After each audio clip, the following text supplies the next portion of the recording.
नहीं अरे इसका अरे, भाई ने पहले भी भाई ने झूठा बोला, अभी ये भी भाई झूठा बोल रहा है। मैनेजर नंबर अरे 7। आप बात को बोल के अलग मत हुआ करो। हमारे ऊपर मत छोड़ो कि हमको क्या समझना है। आप क्या कहना चाहते हैं पहले वो क्लियर करो। ये कहना चाहते हैं कि वकील होने के नाते वो सच बोले, या ये कहना चाहते हैं कि वकील होने के नाते झूठ बोले? आप कहते हैं चूंकि वो वकील हैं इसलिए वो अपने बहन का परिवार तोड़ना चाहते हैं। अगर एक भाई को कानून का ज्ञान था तो पति को भी तो कानून का ज्ञान है। पुलिस के पास ये डिसाइड करने का कि आपने अपराध किया है कि नहीं अपराध किया, सीआरपीसी में कहाँ अधिकार है सर? अरे कानून बताइए मेरे को आपने सर। इसमें सर एप्लीकेंट नंबर वन। है? Applicant number one. Sagar sir आप बहस करना चाहेंगे? आप बहस करना चाहेंगे तो वकील साहब को करना पड़ेगा। तो बैठो ना आराम से फिर। आप एडवोकेट हो तो क्या वो है तो एप्लीकेंट जी नहीं? आप बहस करना चाहते हैं तो हम आपसे बहस करवाएंगे, चिंता न करो। Sorry madam. कोई बात नहीं जी। इसमें sir NHR document NHR number 1 load page क्रमांक 17। केस क्या है सर? इसमें इनकी अप्लीकेंट नंबर 1 की मैरिज हुई लोडशिप 20/6/2021 को रेस्टोरेंट नंबर 1 के साथ लोडशिप। इसके बाद ये साथ में नागपुर में रहे लोडशिप दोनों। और कई अच्छा बार वो नागपुर से लोडशिप पे बिना बताए घर से भाग जाती थी लोडशिप। इसकी हमने मिसिंग रिपोर्ट भी करी वहाँ पर लोडशिप। अच्छा। इसके बाद इनके घर में जब फोन लगाया तो दूसरे दिन इनके भाई ने बताया कि हमारे घर में आ गई हैं लोडशिप। हाँ हाँ और बीच में भाई भी लिवाने जाते थे लोडशिप। भाई वहाँ एक कंप्लेन करके आए कि ये लोग परेशान करते हैं लोडशिप। हाँ हाँ इसके बाद उन्होंने माफीनामा भी वहाँ पेश किया कोर्ट सक्षम थाने में लोडशिप कि मेरे भाई ने गलती करी है, मैं भाई के बहकावे में आ गई थी लोडशिप, ऐसा कुछ भी नहीं है। हाँ हाँ। वहाँ पर रिपोर्ट बकायदा पुलिस वाले ने इंदिराज भी करी लोडशिप। हमने हम्म। सेक्शन 9 भी वहाँ कोर्ट में लगाया, फैमिली कोर्ट में लोडशिप नागपुर में, कि इनका भी है थोड़ा ठीक नहीं रहता है, इनको गाइड करके हमारे साथ अच्छे से जीवन यापन करें लॉर्डशिप। तो हम्म, इन्होंने वहाँ भी कंडीशन पूरी डाली कि हम इनके साथ अच्छे से रहेंगे लॉर्डशिप। हम्म, फैमिली कोर्ट ने भी ऑर्डर किया कि साथ में रहेंगे लॉर्डशिप। हम्म। इसके बाद ये वर्तमान में लॉर्डशिप है 26/2/24 को यहाँ एक रिपोर्ट 28/1/2024 को ये आई हैं लॉर्डशिप यहाँ अपने मायके। तो एक हम्म। FIR लोड कर दी है कि ये दहेज मांगते हैं लॉर्डशिप, ये और इनकी फैमिली कार मांग रहे हैं लॉर्डशिप। और इस बात को लेकर परेशान कर रखे लॉर्डशिप। जबकि हम सेक्शन 9 भी लगा चुके थे लॉर्डशिप, इनकी मिसिंग रिपोर्ट भी हम कर चुके थे लॉर्डशिप। ये हमें और हमारी फैमिली को पूरा परेशान करने चाह रहे हैं लॉर्डशिप। इस बात की भी हमने कंप्लेन करी है लॉर्डशिप वहाँ पर। हम्म। और हम जिस मैरिज में आए हुए थे लॉर्डशिप इसकी फोटोग्राफ पेश करी है, उसी दिन की इन्होंने घटना बताई है कि ये इस मैरिज में शामिल हुए, हम भी शामिल हुए। हम्म। फोटोग्राफ में ये ऑलरेडी लड़के के साथ खड़ी हुई हैं, जिस लड़के की शादी में हम इनको लेके आए हुए थे केवलपुर लॉर्डशिप। जिस कहाँ है लड़के फोटोग्राफ सर? ये लॉर्डशिप एनेक्जर नंबर 15 लॉर्डशिप, 15 और 16 लॉर्डशिप। ये डांस भी कर रही हैं हमारे साथ लॉर्डशिप। हम्म। एनेक्जर नंबर 15 में लॉर्डशिप। और एनेक्जर नंबर 15A में 94 पेज भैया नंबर। मैं कैसे पहचानूं कौन है ये? सर ये फोटो भी है इसमें, 94 में फोटो लगी हुई नजर। 15। मैं कैसे पहचानूं सर? जी ये तो हैं? आप कहोगे पक्षकार से पूछ लो, तो मैं गवाही कैसे रिकॉर्ड करूं जी जी। सर? वैसे हस्बैंड वाइफ अरे दोनों। मेरे प्रश्न का तो बताओ। जी जी। मैं गवाही कैसे रिकॉर्ड करूं? No no my lord, evidence का विषय है लॉर्डशिप तो। हाँ तो लॉर्ड बताएं सर। सर, तो इसमें हमारा निवेदन ये है कि जो इन्होंने जिस विवाह में हम आए हैं इनके घर भी गए हैं लॉर्डशिप, तो हमने कोई ऐसी डिमांड नहीं करी लॉर्डशिप। इन्होंने गलत ढंग से FIR दर्ज करवा दी है लॉर्डशिप। हाँ हाँ। क्योंकि इनके भाई भी वकील हैं लॉर्डशिप, अप्लीकेंट भी वकील है। और इनके जो ये जो भाई साहब वकील हैं इससे क्या कहना चाहते हो? इस पर लॉर्डशिप, चूंकि पहले भाई ने अरे अरे, भाई ने पहले भी भाई ने झूठा बोला, अभी ये भी भाई झूठा बोल रहा एनेक्जर है। नंबर 7 देखें अगर लॉर्डशिप, तो मेरे इन्होंने भाई जी लॉर्ड, बात करके छोड़ के वो अलग मत हुआ हम करो। फैमिली के साथ आज भी अच्छे से रहना चाह रहे हैं अरे लॉर्डशिप। आप बात को बोल के अलग मत हुआ करो। हमारे ऊपर मत छोड़ो कि हमको क्या समझना है। आप क्या कहना चाहते हैं पहले वो क्लियर करो। आपने कहा कि ये कंप्लेनेंट के भाई वकील हैं, पहले भी झूठी रिपोर्ट लिखाई। तो आप क्या कहना चाहते हो? ये वकील हैं कहने से क्या तात्पर्य है? इसमें ब्रदर हैं लॉर्डशिप, ये तो चूंकि अब हाँ ये तो भाई हैं तो ये जी सफिशिएंट है। जी लॉर्ड। सिर्फ वकील ही भाई होता है क्या? नहीं तो आप कहना क्या चाहते थे ये तो बताओ। हम क्या बोलें और क्या समझे, क्या नहीं समझ में आया? बहकावे में आ गई लॉर्डशिप, भाई के बहकावे में आई मात्र लॉर्डशिप। हाँ तो भाई, मैं भाई के कंडक्ट के बारे में बात कर जी रहा हूँ। जी लॉर्डशिप। तो भाई साहब ने जो कि प्रैक्टिसिंग लॉयर हैं ऐसा क्या किया कि वो भाई कहावे में आ गए? तो ये भाई साहब की रिपोर्ट है। भाई साहब आप पहले मुझे क्लियर तो करो, तब तो मैं आपके आर्गुमेंट समझूं ना। ये सर आप पत, कहना क्या अपनी चाहते? अपनी बहन को लेने गए थे नागपुर लॉर्डशिप। मेरे भाई तो वो वकील हैं, ये शब्द से आपका क्या तात्पर्य है? सर मैं थोड़ा ये अच्छा, बताना चाह ये कहना रहा हूँ चाहते ये हैं, लॉ के बारे में जानते ये हैं कि कहना लड़कियों को कितने कितने ये कहना एक्ट चाहते दिए हैं हैं लॉर्डशिप, और किस एक्ट से क्या गवर्न होना चाहिए लॉर्डशिप। ये कहना चाहते हैं कि वकील होने के नाते वो सच बोले, या ये कहना चाहते हैं कि वकील होने के नाते झूठ बोले? बस ये अब अभी एक्ट तो मैं समझूंगा ना। सर एक्ट जो बने हुए हैं, जिस गाइडलाइन के बने हुए हैं, उसका उपयोग करना जानते हैं लॉर्डशिप, ये मेरा निवेदन है। हाँ, जी लॉर्डशिप। चूंकि उनको कानून पता है जी इसलिए वो अपने बहन का परिवार तोड़ने को तैयार है, जी ऐसा कहना चाहते हो? एक बहन का आज के परिप्रेक्ष्य में भारतीय समाज में उसके खुशहाल जीवन कहाँ व्यतीत होता है, मायके में कि ससुराल में?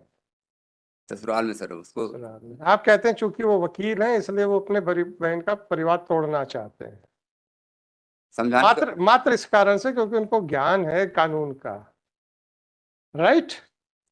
अब आपने जो वहां पे लिखवाया अपनी पत्नी से, तो आप भी तो वकील हैं, तो अगर वकीलों को कानून का ज्ञान है इसलिए वो अपना डिफेंस तैयार कर रहे थे, तो ऐसा यही ओपिनियन आपके बारे में क्यों ना फॉर्म कर लिया जाए?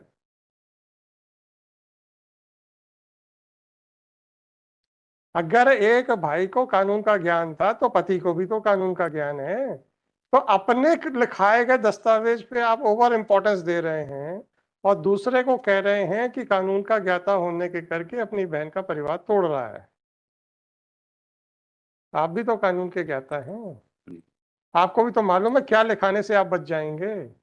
अब बोलिए सर। तो इसमें सर हमने काफी प्रयास किए लॉर्डशिप, कई आपने प्रयास प्रयास हमारे किए, हमारे प्रयास ऑन रिकॉर्ड है लॉर्डशिप, कि हमने कितने इनके मामा लोगों को भी बुलाया लॉर्डशिप, इन्होंने लिखित में मामा लोगों ने भी दिया कि आज की बात कोई गलती नहीं करेगी, तुम्हारे साथ अच्छे से रहेगी लॉर्डशिप। हमने पूरा प्रयास किया लॉर्डशिप। हाँ, इन्होंने कोई ऐसा नहीं किया कि कभी भी हमको एक लेटर डालें कि हम आपके साथ आना चाहते हैं, हमसे गलती हो गई है, हम मायके में नहीं रहेंगे, और मायके में आपके माँ बाप हमको लेने आए तो हम यहाँ भी मिसबिहेव नहीं करेंगे लॉर्डशिप, ऐसा कोई भी लेटर नहीं डाला। जबकि हम उससे क्या फोन कर, फोन में ये गवाही का विषय है कि जी 482 का विषय? नहीं, एविडेंस का विषय ऑन रिकॉर्ड लॉर्डशिप। फिर जी लॉर्डशिप। इसमें इन्होंने फैमिली कोर्ट के समक्ष लॉर्डशिप चौरसिया जी आपका कुछ कमेंट आया था विजय, आपका कुछ कमेंट आया था इनकी कुछ बहस के दौरान?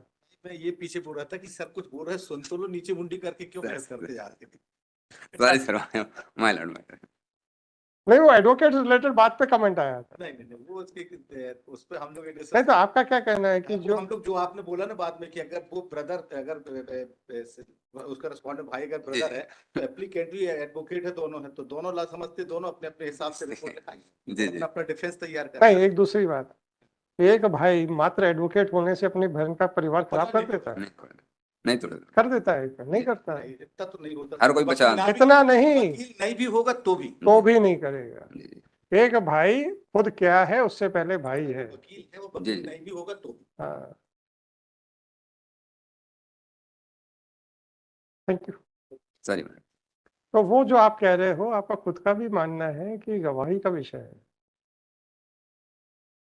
सर वैसे मैं ये निवेदन कर रहा हूँ सर कि क्योंकि हमने सारे प्रयास किए अपनी पत्नी आपने को। बहुत अच्छा किया। मैं आपको आपकी किस, देखिए जब मैं किसी बात की सच्चाई का निर्णय नहीं कर सकता हूँ तो मैं आपकी किसी भी बात को गलत नहीं बोलूंगा, जी परंतु वो गलत है ये मैं बोलने का अधिकार अभी मेरे पास नहीं है। सॉरी, उल्टा उस कानून, बात के लिए मैं सॉरी बोलता हूँ। उल्टा कानून ये है कि जो एफआईआर में लिखा है वो अनकॉन्ट्रोवर्टेड एलिगेशंस अगर ऑफेंस नहीं बनता है तो ही क्वैश होगा, अन्यथा क्वैश नहीं हो जी सकता।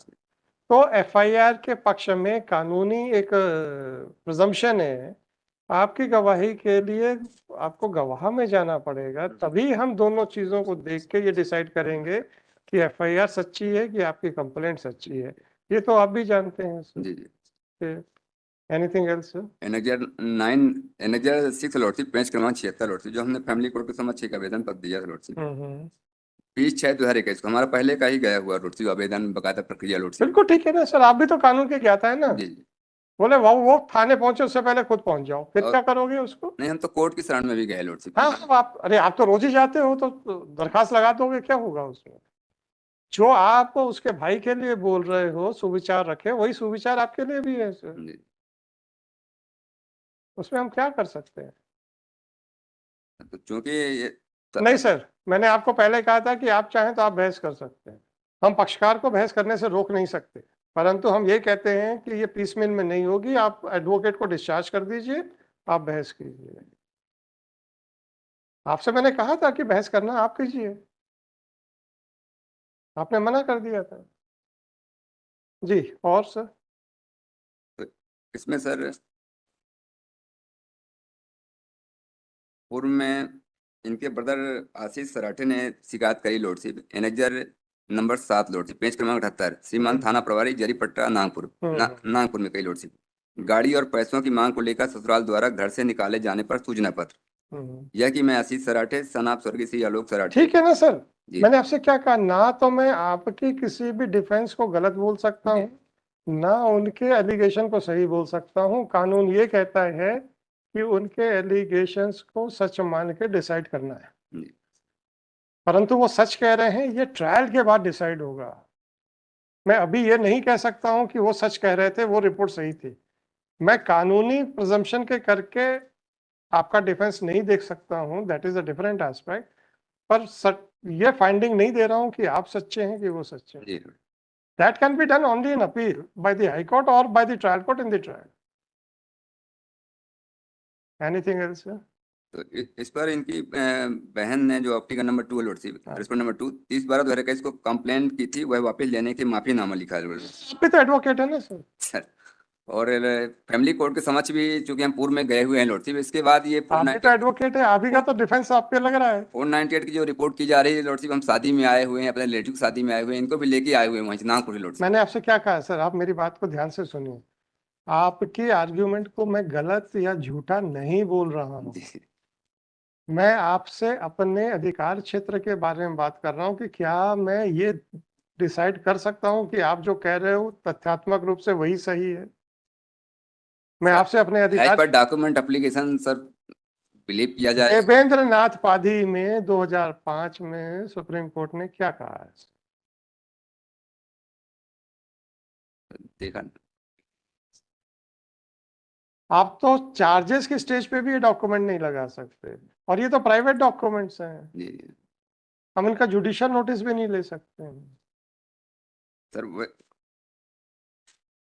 सर ये थाने में ही लिखा पड़ी हुई है लॉर्डशिप, प्राइवेट नहीं, हाँ, थाने में लिखा पड़ी हुई तो क्या हो गया? Government agency lordship. हाँ, गवर्नमेंट और- एजेंसी है तो क्या हो गया? तो अगर थाने में लिखा पड़ी शाश्वत सत्य है तो 161 के बयान के ऊपर ट्रायल कोर्ट को कन्विक्शन करने का अधिकार क्यों नहीं दिया गया कानून के हिसाब से, ये बताइए मेरे को।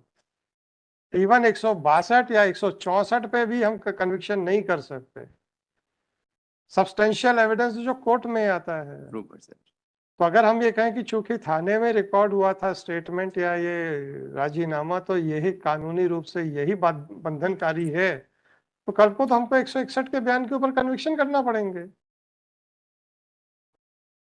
वो तो संभव ही नहीं है। एनीथिंग? लेकिन जो फैमिली कोड है 16026 of 2024, this petition application under section 482 of CRPC has been filed seeking the following relief. It is submitted by counsel for the applicant that the applicant number 1 is a practicing advocate, whereas the brother of the respondent number 2 is also a practicing advocate.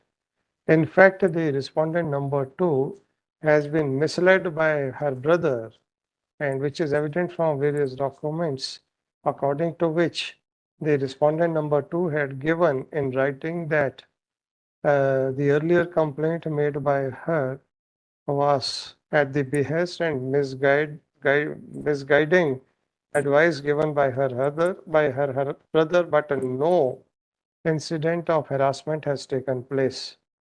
It is further submitted that the allegations made in the FIR are false. No demand of dowry was made. Even the applicant number 1 had come down to Jabalpur along with his wife to attend a marriage ceremony in which which was happily attended by the respondent number 2. It is submitted that since an FIR has been lodged at the behest of her brother, who is a practicing advocate, therefore the same is false and is liable to be quashed. Heard the learned counsel for the party petitioner. It was the contention of the counsel for the applicant that since the brother of the respondent number 2 is in active practice, is a practicing lawyer, therefore, under his misguidance, the respondent number 2 is making false allegations, and on earlier occasions also, she had admitted the mistake of the Supreme Court in the case of so-and-so has held as under scope of 9482. Thus, it is clear that this court can quash the proceedings only if the uncontroverted allegations do not make out an offense, make out a cognizable offense. This court cannot appreciate the correctness of the allegations made in the FIR. Full stop. So far as the contention of counsel for the applicant that since the brother of the respondent number 2 is in active practice, therefore she is lodging false reports against the applicants under his misguidance is concerned. The counsel for the applicants was directed to clarify the aforesaid sentence. It is submitted by Shri so-and-so that since the brother of the respondent number 2 is a law-knowing person, therefore, he is spoiling the life of his brother, his sister, public respondent number 2. The aforesaid submission made by counsel for the applicant cannot be accepted. Why a brother would make an attempt to spoil the life of his sister merely because he is a practicing lawyer? Question mark. If the brother of the respondent number 2 is a practicing lawyer and therefore he is aware of the legal provisions of law, then the same principle would also apply to the applicant number 1. Because he is also a practicing lawyer and he knows that what defenses are to be created to save himself from the criminal prosecution. If certain confessional and exculpatory statements got recorded from the respondent number 2, then it is also possible that the applicant number 1, being the law-knowing person, was aware of the fact that he can get rid of the complaint made by the respondent number 2 by obtaining such exculpatory statements, be that whatever it may be. The aforementioned observation should not be treated as an observation on merit, because this court cannot judge the correctness of the allegations as well as the defense of the parties, and has to decide the matter strictly on the basis of uncontroverted allegations. Since the counsel for the applicant had alleged against the brother of the respondent number 2 by saying that he is a practicing lawyer, therefore the aforesaid observation has been made in order to check the gravity of the said sentence. No arguments have been raised with regard to the allegations made in the FIR. Even otherwise, the FIR prima facie makes out an offense punishable and makes out an offense of cruelty. As no other argument has been advanced by counsel for the applicant, therefore, no case is made out of warranting quashment of the FIR or the charge sheet. The application fails and is hereby dismissed. कुछ और कहना है बता दीजिए. अब आप बता दीजिए, अब आप और क्या कहना चाहते हैं? हाँ, बता दीजिए. सर जिस समय कंसिलेशन के लिए बुलाया गया था हमको पुलिस स्टेशन में, महिला थाना पुलिस स्टेशन में, तो उस समय हमने कोशिश की थी कि कंसिल हम रखने के लिए. मुझे अब आप एक कानूनी ज्ञाता होने के नाते 482 की स्टेज के ऊपर हम कहाँ तक जा सकते हैं? उसी पे नहीं, तथ्यों पे मत जाइए। कानूनी हालांकि सिर्फ वही बताने वाला था। है, ये एप्लीकेशन आपके सामने क्यों प्रेजेंट की वही बताने वाला था। नहीं नहीं, मुझे नहीं, तथ्यों पे बहस नहीं सुननी है आपसे। आप तो बताइए कि 482 में हम आपके डिफेंस को कंसिडर कर सकते हैं। नहीं, that is the end of the matter. Sir, वही हमने लिखा है। सर हमको जो तामील जिस तरह से होना चाहिए था एक्चुअली सब 41 की एक ही उसका जो तामीली, अगर आपको अरेस्टिंग हुई है, जब आप उसको चैलेंज करेंगे तब देखेंगे। अगर किसी की अरेस्टिंग या 41A की तामीली में कोई गड़बड़ी रह गई है, उससे प्रोसीडिंग्स क्वैश नहीं हो पाएंगे। सर हमको अपना डिफेंस रखने का मौका नहीं मिला गया पुलिस स्टेशन में, या नहीं मिला। पुलिस के पास ये डिसाइड करने का कि आपने अपराध किया है कि नहीं अपराध किया, सीआरपीसी में कहाँ अधिकार है सर? 41 में हमको मौका देना चाहिए। आप, अरे कानून बताइए मेरे को सर। क्या अभियुक्त को, जिसके या किस व्यक्ति को, अभियुक्त नहीं कहूंगा, सस्पेक्ट को मौका देने का 41A में है अधिकार? कर्तव्य कहाँ है पुलिस का? उसको नोटिस देंगे, गिरफ्तार नहीं करेंगे, ये है। आपको मौका देके आपके ऊपर पूरा इन्वेस्टिगेशन करके फिर आप ये पुलिस डिसाइड करेगी ये कहाँ है, कौन सा कानून कह रहा है। ट्रायल कोर्ट में रख सकते हो तो ट्रायल कोर्ट में विचारण वो चीज है। उल्टा मैं आपको 4-5 जजमेंट बता सकता हूँ। एक वो रोमिला थापर है, एक सोलंकी वाला जजमेंट है, एक मेरा प्रबल डोगरा वाला जजमेंट है, जिसमें कि सस्पेक्ट को प्री ऑडियंस का कोई राइट ही नहीं है। Anyhow,